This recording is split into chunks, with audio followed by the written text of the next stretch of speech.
Un mot quand même sur Théo Hernandez, on l'a esquissé tout à l'heure, mais est-ce qu'on peut dire qu'il a gagné sa place en équipe de France ce soir ou est-ce qu'on va un petit peu trop vite là quand même. Je dis ça parce que je sais que vous l'aimez bien, Christophe Jallet. Ouais, je l'aime bien parce que c'est quelqu'un qui triche pas en fait. Et comme son frère. Comme son frère. Voilà, Il y a des joueurs qui trichent.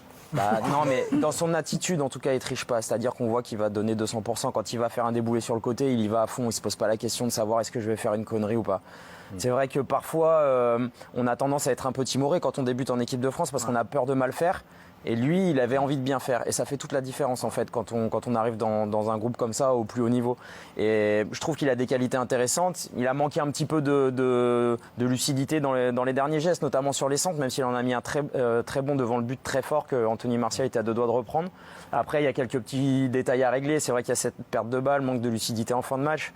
Mais dans l'ensemble, c'est plutôt une première très encourageante. De là à s'imposer... En tout cas, il peut prétendre au groupe. Clairement, groupe, ça fait un moment qu'on l'attend, qu'on l'annonce dans l'ombre de son frère et qu'on dit qu'il va en sortir.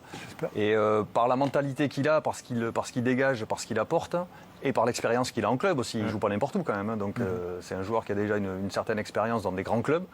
Donc il peut tout à fait rentrer dans la rotation. Je pose la question,